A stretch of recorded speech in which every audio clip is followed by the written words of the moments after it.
Hello everyone. Easy physics by N K channel पर आप सभी बच्चों का एक बार पुनः बहुत बहुत स्वागत है। अर्धवार्षिक परीक्षा 2021-22 में आज हम कक्षा 12 के भौतिक विज्ञान विषय का जो प्रश्न पत्र है उसका हल पढ़ने वाले हैं। और ये जो प्रश्न पत्र है ये हमारे बाड़मेर ज़िले में पूछा गया था। तो बाड़मेर के किसी स्टूडेंट ने हमें शेयर किया है, बाड़मेर ज़िले का ये प्रश्न पत्र है। चलिए पहला प्रश्न हम यहाँ पे पढ़ते हैं। इसमें हमें ऑप्शंस दे रखे हैं, इनमें से किसी एक ऑप्शन को हमें सही करना है। पहला प्रश्न कह रहा है कि किसी गोले में क्यू आवेश स्थित है। कोई ये गोला है, उसके अंदर कोई आवेश क्यू रखा गया है और इससे निर्गत फ्लक्स जो है वो क्यू अपॉन एप्सिलॉन नॉट है। ठीक है साहब, गाउस का नियम यही कहता है, हम जानते हैं। आगे कह रहा है यदि गोले की त्रिज्या को आधा कर दिया जाए तो फ्लक्स कितना होगा। ये गोले की त्रिज्या यदि हम आधा कर दें तो फ्लक्स कितना होगा। हम बहुत अच्छे से जानते हैं कि फ्लक्स का मान गोले के आकार आकृति पर निर्भर नहीं करता है, तो अपरिवर्तित रहेगा। दूसरा प्रश्न कह रहा है कि 10 की पावर -9 कूलाम के बिंदु आवेश से 1 मीटर की दूरी पर विद्युत विभव कितना होगा। तो बिंदु आवेश की वजह से विद्युत विभव का फॉर्मूला होता है सर के क्यू अपॉन आर। तो के हमें जानते हैं 9 10 की पावर 9 होता है। इसके बाद में क्यू का मान हमें 10 की पावर -9 दे रखा है, बट्टा में दूरी हमें 1 मीटर दे रखी है। 10 की पावर ने पावर को कैंसिल आउट कर दिया तो आंसर रह जाएगा हमारे पास 9 वोल्ट। अगले प्रश्न में चलते हैं। किसी चालक की प्रतिरोधकता एवं चालकता का गुणनफल निर्भर करता है। देखिए प्रतिरोधकता और चालकता दोनों एक दूसरे के व्युत्क्रमानुपाती होते हैं और इन दोनों का जो गुणनफल होता है वो कांस्टेंट होता है। यदि प्रतिरोधकता बढ़ेगी तो चालकता का मान कम हो जाएगा, लेकिन हमसे इनका गुणनफल पूछ रहा है तो गुणनफल तो किसी के ऊपर निर्भर नहीं करेगा, तो किसी पर नहीं। डी ऑप्शन यहां पे सही हो जाएगा। चौथा प्रश्न हमसे कह रहा है कि चुंबकीय क्षेत्र की तीव्रता का मात्रक लिखिए।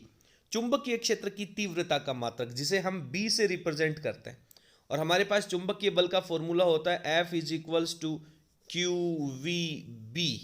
तो चुंबकीय क्षेत्र की तीव्रता का मात्रक जब हम यहाँ पे बी लिखना चाहेंगे तो क्यू और वी को हम इसके नीचे ले आएंगे, क्यू एंड वी आ जाएगा।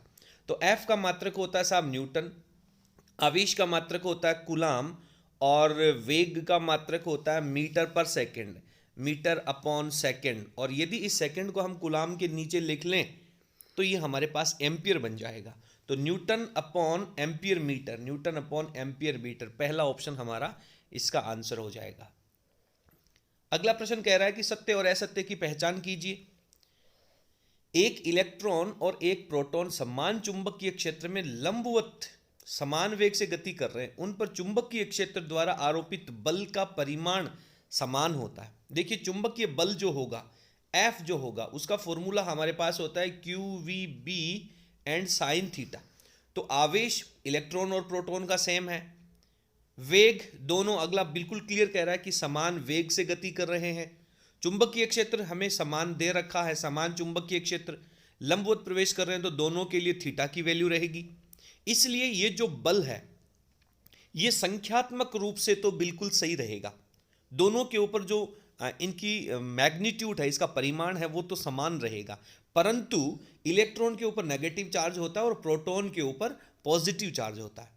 और हम जानते हैं कि जब ये लंबवत प्रवेश करेंगे तो वृत्ताकार पथ में गति करेंगे, तो दोनों के दोनों जो इलेक्ट्रॉन है और जो प्रोटॉन है वो वृत्ताकार पथ में गति करेंगे। दोनों के ऊपर बल का परिमाण तो समान होगा पर दिशाएं समान नहीं होंगी, इसलिए दोनों की गतियां अलग अलग हो जाएंगी। लेकिन यहां पे हमसे जो पूछा जा रहा है कि आरोपित बल जो है वो समान होगा, तो यहां पे हमें सत्य और असत्य के अंदर सही लिखना है। ये स्टेटमेंट जो है वो हमारा सत्य है। आगे चलते हैं। दूसरा प्रश्न कह रहा है किसी सेल की टर्मिनल वोल्टता सदैव सेल के विद्युत वाहक बल से कम होती है। टर्मिनल वोल्टता जो है वो सेल के विद्युत वाहक बल से सदैव कम होती है। देखिए ऐसी स्थिति है कि टर्मिनल वोल्टता का जो मान होता है वो जब सेल किसी बंद परिपथ में होता है उस समय निकाला जाता है, और विद्युत वाहक बल है वो जब सेल खुले परिपथ में होता है उस समय उसके सिरों के बीच का विभवांतर होता है। तो 100% टर्मिनल वोल्टता जो है वो कम रहेगी। चलिए आगे चलते हैं। विद्युत चुंबकीय प्रेरण में प्रेरित धारा की दिशा लेंज के नियम से ज्ञात की जा सकती है। विद्युत चुंबकीय प्रेरण में प्रेरित धारा की जो दिशा है वो लेंज के नियम से ज्ञात की जा सकती है। लेंज का नियम केवल ये कहता है कि प्रेरित धारा है वो अपनी उत्पत्ति के कारण का विरोध करेगी, लेकिन धारा की दिशा लेंज के नियम से ज्ञात नहीं की जाएगी। तो ये जो स्टेटमेंट है वो हमारा गलत है। इसके लिए हमें फ्लेमिंग के वाम हस्त नियम, दाहिने हस्त नियम, जो फ्लेमिंग के दोनों हाथों के नियम दिए गए हैं उनमें से हमें प्रयोग करना है। अगला प्रश्न कह रहा है रिक्त स्थान की पूर्ति कीजिए। किरचॉफ का संधि नियम है वो नियम पर आधारित है, आवेश संरक्षण के नियम पर आधारित है। अगला है दो समान सी धारिता के संधारित्रों को श्रेणी क्रम में जोड़ने पर तुल्य धारिता। सी धारिता के दो कैपेसिटर हैं, इनको जब श्रेणी क्रम में जोड़ा जाएगा तो तुल्य धारिता जो है वो C/2 हो जाएगी। आगे कह रहा है कि यदि L और R स्वप्रेरकत्व और प्रतिरोध को प्रदर्शित करते हैं तो L/R का विमीय सूत्र क्या होगा। ये हमारे 12th क्लास की फिजिक्स का चैप्टर नंबर 8 जो है NCERT में उसका ये प्रश्न है। चलिए, L/R जो है, L हमारे पास स्वप्रेरकत्व होता है और R हमारे पास प्रतिरोध होता है। तो स्वप्रेरकत्व का मात्रक होता है हेनरी और प्रतिरोध का मात्रक होता है ओम। यदि आप इन दोनों को अच्छी तरह से सॉल्व करेंगे तो आपको पता चलेगा कि इसका जो मात्रक है वो हमारे पास सेकंड आने वाला है। विमीय सूत्र की यदि हम बात करें तो M0L0T1 इसका विमीय सूत्र आ जाएगा। आगे चलते हैं। चौथा प्रश्न कह रहा है कि विद्युत बलरेखाओं के कोई दो गुणधर्म लिखिए। विद्युत बलरेखाएं एक दूसरे को काटती नहीं हैं। विद्युत बलरेखाएं धनावेश से बाहर की तरफ निकलती हैं। विद्युत बलरेखाएं धनावेश से चल करके ऋणावेश पर समाप्त होती हैं। विद्युत बलरेखाएं खुला वक्र बनाती हैं। बहुत सारे प्रॉपर्टीज हैं, जो भी आपको इजी लगे आप लिख सकते हैं। पांचवा प्रश्न कह रहा है कि नीचे दिए गए ए और बी के मध्य संयोजन की तुल्य धारिता 20 माइक्रोफैरड है तो सी का मान ज्ञात करो। ये ऊपर वाला कैपेसिटर 15 माइक्रोफैरड का है, इसका हमें वैल्यू ज्ञात करना है। टोटल वैल्यू जो है वो 20 माइक्रोफैरड है और समांतर क्रम संयोजन हमारे पास है। तो हम जानते हैं कि समांतर क्रम संयोजन में तुल्य धारिता का फॉर्मूला C1 + C2 होता है और टोटल वैल्यू हमें 20 माइक्रोफैरड दे रखी है और एक की वैल्यू हमें 15 माइक्रोफैरड दे रखी है। तो दूसरे की वैल्यू कितनी हो जाएगी, 5 माइक्रोफैरड हमारे पास इस प्रश्न का आंसर आ जाएगा। बहुत सिंपल सा प्रश्न है। अगला प्रश्न कह रहा है कि चुंबकीय क्षेत्र को उत्पन्न करने के लिए दो स्रोतों के नाम लिखिए। चुंबकीय क्षेत्र कहाँ उत्पन्न होता है। सर, चुंबकीय क्षेत्र एक तो किसी भी चुंबक के चारों तरफ होता है, प्राकृतिक चुंबक जिसे हम कह सकते हैं। सर, एक किसी भी धारावाही चालक तार के चारों तरफ चुंबकीय क्षेत्र उत्पन्न होता है। सर, एक धारावाही कुंडली के चारों तरफ चुंबकीय क्षेत्र उत्पन्न होता है। और सर, यदि समान चुंबकीय क्षेत्र उत्पन्न करना है तो धारावाही परिनालिका, धारावाही टोरॉइड या फिर हेल्महोल्ट्ज कुंडलियों का प्रयोग भी किया जा सकता है। बहुत सारे ऑप्शंस हैं आपके पास, आप कोई भी लिख सकते हैं। अगला कह रहा है कि टोरॉइड क्या होता है। टोरॉइड होता है कि यदि किसी एक चालक तार को स्प्रिंग के रूप में लपेटा जाए और उसको लास्ट में मोड़ दिया जाए, वृत्ताकार मोड़ दिया जाए, तो बनी हुई आकृति टोरॉइड कहलाती है। और इसके अंदर चुंबकीय क्षेत्र की तीव्रता का सूत्र लिखिए, B = μ0 B = μ0 इसके अंदर चुंबकीय क्षेत्र की तीव्रता का फॉर्मूला होता है। अगला प्रश्न कह रहा है कि 4 × 10⁻⁹ कूलाम मीटर द्विध्रुव आघूर्ण का विद्युत द्विध्रुव जो है वो इतने परिमाण के किसी एक समान चुंबकीय क्षेत्र के साथ 30 डिग्री पे रखा गया है। द्विध्रुव पर लगने वाले बल आघूर्ण का परिमाण ज्ञात कीजिए। तो बल आघूर्ण का जो फॉर्मूला होगा τ = PE sin थीटा होता है और P हमें दे रखा है, ये वैल्यू E की वैल्यू दे रखी है और साइन थीटा का मान हमें 30 डिग्री दे रखा है। तो ये हमारे पास वैल्यू कितनी हो जाएगी, 4 को 5 से गुणा कर देंगे तो सर हो जाएगा 20, 10⁻⁹ को +4 से गुणा कर देंगे तो सर 10⁻5 रह जाएगा और साइन 30 डिग्री का मान 1/2 होता है, 2 का भाग लगाएंगे तो 10 हो जाएगा। तो 10 × 10⁻5 या फिर आप इसे 10⁻4 भी लिख सकते हैं। बल आघूर्ण का जो मात्रक होगा वो N/मीटर लगेगा। 9वां प्रश्न कह रहा है कि विद्युत द्विध्रुव को परिभाषित कीजिए। जब दो समान परिमाण के आवेश एक दूसरे से अल्प दूरी पर रखे हों और प्रकृति में विपरीत हों तो बना हुआ निकाय विद्युत द्विध्रुव कहलाता है। इसके x के ऊपर किसी बिंदु पर द्विध्रुव के मध्य बिंदु से r दूरी पर विद्युत क्षेत्र की तीव्रता का व्यंजक प्राप्त कीजिए। आप हमारे चैप्टर की प्लेलिस्ट में जाएंगे, चैनल के प्लेलिस्ट में चैप्टर नंबर 1 में जाएंगे तो आपको इसका पूरा डेरिवेशन एक्स एक्स के ऊपर भी और निरक्स के ऊपर भी मिल जाएगा। एक्स एक्स के ऊपर हमारे पास जो रिजल्ट आएगा वो आएगा 2kp/r³। अगला है एक समांतर प्लेट संधारित्र है जिसकी पट्टिकाओं के बीच वायु भरी हुई है, जिसकी धारिता 8 पिकोफैरेड है। यदि इनकी प्लेटों के बीच की दूरी को आधा कर दिया जाए, 8 पिकोफैरेड धारिता है, प्लेटों के बीच की दूरी को आधा कर दिया जाए और उनके बीच 6 पराविद्युतांक का पदार्थ भर दिया जाए तो धारिता कितनी हो जाएगी? सर धारिता का फॉर्मूला होता है C = ε0A/d और उसके बाद में C डैश हमारे पास आ रहा है, ε r भी रखा जाएगा, ε0 भी होगा, A भी होगा और दूरी जो D है उसको आधा कर दिया तो बट्टा का 2 चला गया ऊपर और इस वैल्यू को हम लिख सकते हैं C। देन C डैश जो होगा वो आपके पास हो जाएगा 2ε r × C। तो 2 की वैल्यू हमारे पास 2 रखेंगे, ε r हमें 6 दे रखा है और C का मान हमें 8 पिकोफैरेड दे रखा है। तो 6 दूनी 12 और 12 8 96, 96 पिकोफैरेड जो है वो इसकी तुल्य धारिता हो जाएगी। क्लियर है बेटा? चलिए अब हम आगे चलते हैं अगले प्रश्न पे। अगला प्रश्न 11 नंबर हमसे कह रहा है कि विद्युत धारिता की परिभाषा लिखिए। विद्युत धारिता का मतलब क्या होता है? किसी चालक के द्वारा आवेश ग्रहण करने की क्षमता को धारिता कहते हैं, या फिर हम कह सकते हैं कि हमारे पास एक फॉर्मूला होता है Q = CV, तो Q/V बराबर हो जाता है C। तो यदि किसी चालक को आवेशित करने पर उसकी सतह पे विभव उत्पन्न होगा तो दिए गए आवेश तथा उत्पन्न विभव का अनुपात जो है वो हमें धारिता कहलाता है। तो डायरेक्ट हम इस फॉर्मूले का उपयोग करके भी डेफिनेशन लिख सकते हैं। अगला आगे कह रहा है कि एक समांतर प्लेट संधारित्र की धारिता का व्यंजक व्युत्पन्न कीजिए जबकि इसकी प्लेटों के बीच में वायु भरी हुई हो। तो इसका डेरिवेशन में आपको चैप्टर हमारे चैनल के प्लेलिस्ट में जाकर के जब चैप्टर नंबर 4 में आप जाएंगे उस समय आपको कंप्लीट रूप से समांतर प्लेट संधारित्र की धारिता मिल जाएगी। रिजल्ट जो है वो हम इसका लिख सकते हैं C = ε0A/d जो है वो इसका रिजल्ट आने वाला है, A/d जो है वो इसका रिजल्ट आने वाला है। आगे कह रहा है कि बाह्य क्षेत्र में द्विध्रुव की स्थितिज ऊर्जा का व्यंजक प्राप्त कीजिए। द्विध्रुव में स्थितिज ऊर्जा का व्यंजक ये आपको चैप्टर नंबर 1 की प्लेलिस्ट के अंदर मिल जाएगा, विस्तार पूर्वक आप इसको पढ़ सकते हैं। आगे कह रहा है एम्पियर के नियम का उपयोग करते हुए अनंत लंबाई के धारावाही चालक तार के कारण चुंबकीय क्षेत्र का व्यंजक व्युत्पन्न कीजिए। तो अनंत लंबाई के तार का जो रिजल्ट आएगा वो हमारे पास आएगा B = μ0I/2d। दूरी को यदि आप d से लिख रहे हैं तो d लिख दें, r से लिख रहे हैं तो r हो जाएगा।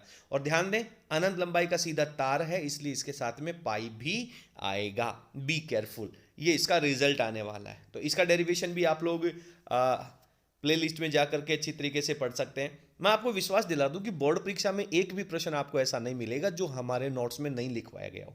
पूरे 56 नंबर का पेपर जो है वो हमारे नोट्स में से ही आएगा। आगे कह रहा है कि चित्र में व्हीटस्टोन सेतु की संतुलन अवस्था में जो अज्ञात प्रतिरोध R है उसकी गणना कीजिए। ठीक है भाई साहब, पहले डायग्राम देख लेते हैं। तो ये हमने डायग्राम देखा, ये 20 ओम का है, ये 10 ओम का है, ये 6 ओम का है, इसके समांतर में R है और यहाँ पे 1 है और संतुलन अवस्था में है। तो संतुलन अवस्था हम कैसे निकालते हैं? इस भुजा के बटा में ये भुजा लगा दें और इस भुजा के बटा में ये भुजा लगा दें। तो मेरे पास आ गया यहाँ पे ऊपर वैल्यू कितनी दे रखी है 20, तो 20/10 दिस इज इक्वल्स टू, ये दोनों समांतर क्रम में है तो समांतर क्रम का तुल्य प्रतिरोध कितना हो जाएगा R1 × R2/R1 + R2, 6R बटा 6 + R और इसके बटा में भाग जाएगा 1 का, तो ये 1 का जाएगा। तो 1 का तो कोई महत्व नहीं है यहाँ पे क्योंकि किसी भी संख्या से 1 से हम डिवाइड करेंगे तो वही रिजल्ट हमारे पास आता है। अब ये 0 से 0 कैंसिल आउट हो गया, क्रॉस मल्टीप्लाई कर दें तो ये हो जाएगा 6 दूनी 12 + 2R बराबर में चल रहा है हमारे पास 6R और 6R को 1 से मल्टीप्लाई करेंगे तो वैसे भी 6R ही रहना है। ये 2R माइनस में जाएगा तो यहाँ पे बचेगा 4R और 4 इसके बटा में आ जाएगा। तो टोटल हमारे पास इस R की वैल्यू जो है वो कितनी आ जाएगी बेटा 3 ओम आ जाएगी। यदि आपने 3 ओम इसका आंसर लिखा है तो आपका ये उत्तर सही होगा।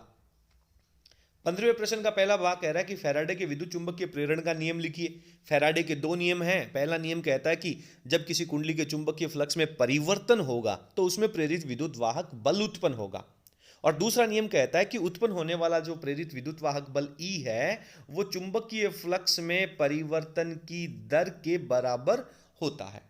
आगे कह रहा है कि प्रेरित धारा की दिशा ज्ञात करने के लिए फ्लेमिंग का दाहिने हाथ का नियम लिखिए। तो फ्लेमिंग के दाहिने हाथ के नियम के अंदर आप उसके अंदर उसकी 3 उंगलियां ले लें, अंगूठा ले लें, तर्जनी ले लें और मध्यमा ले लें। तो इसमें हम लिखेंगे कि यदि फ्लेमिंग के इस दाहिने हाथ के नियम के अनुसार यदि हमारे दाहिने हाथ की तीनों उंगलियां अंगूठा, तर्जनी और मध्यमा इनको एक दूसरे के लंबवत रखा जाए तो अंगूठा जो है वो चालक की गति की दिशा को, तर्जनी जो है वो चुंबकीय क्षेत्र की दिशा को और मध्यमा जो है वो प्रेरित धारा की दिशा को उत्पन्न व्यक्त करेगी।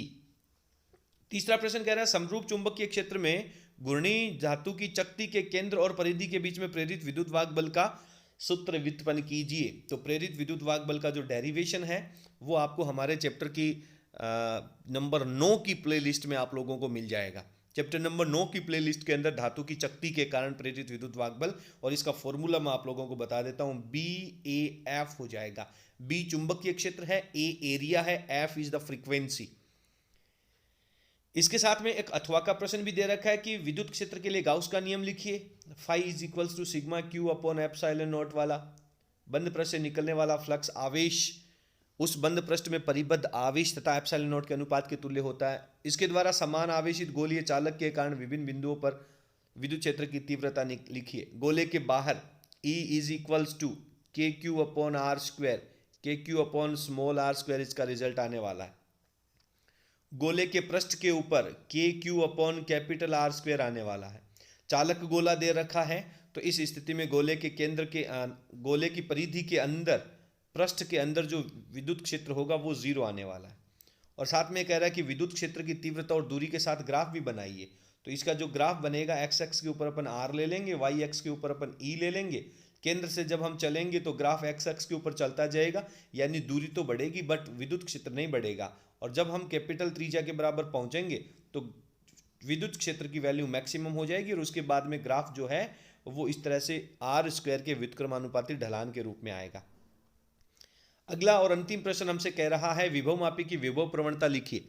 यानी विभवमापी के तार की एकांक लंबाई का जो विभव पतन है वो विभव प्रवणता कहलाता है और इसका मात्रक एकांक लंबाई का विभव पतन यानी वोल्ट अपॉन मीटर जो है वो इसका मात्रक होगा। विभवमापी की सहायता से सेल का आंतरिक प्रतिरोध ज्ञात करने का वर्णन कीजिए, आवश्यक चित्र बनाइए और आंतरिक प्रतिरोध का सूत्र लिखिए। ये आपको हमारे चैनल के चैप्टर नंबर 6 की प्लेलिस्ट में जब अपन विभवमापी के अनुप्रयोग पढ़ेंगे वहाँ पे सेल के आंतरिक प्रतिरोध ज्ञात करने का जो डेरिवेशन है उसमें कंप्लीट रूप से मिल जाएगा।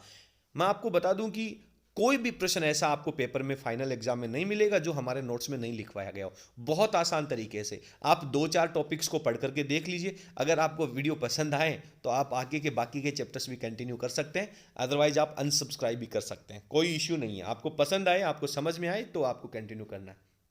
लेकिन हमें पूरा भरोसा है हमने जो मेहनत करी है उसके अकॉर्डिंग डेफिनेटली आपको हर एक टॉपिक अच्छे से समझ में आएगा। अथवा का दूसरा पार्ट कह रहा है विद्युत विभव को परिभाषित कीजिए। विद्युत क्षेत्र में एकांक धनावेश को अनंत से लाने में किया गया कार्य। विद्युत द्विध्रुव के कारण पी आर दूरी पर विभव का व्यंजक व्युत्पन्न कीजिए, आवश्यक चित्र बनाइए, निरक्ष के ऊपर विभव का मान ज्ञात कीजिए। चैप्टर नंबर 3 के अंदर जब आप जाएंगे तो ये पूरा का पूरा जो डेरिवेशन है, विद्युत विभव क्या है, विद्युत द्विध्रुव के कारण आर थीटा के ऊपर विभव का व्यंजक है, आवश्यक चित्र है, ये कंप्लीट रूप से 5 नंबर का प्रश्न आपको वहां पर मिल जाएगा। चलिए, आपको हमारा आज का वीडियो कैसा लगा प्लीज़ कमेंट सेक्शन में ज़रूर लिखिएगा और यदि वीडियो पसंद आया हो तो प्लीज़ अपने सभी फ्रेंड्स के साथ इसे शेयर जरूर करें। बहुत बहुत धन्यवाद, थैंक यू।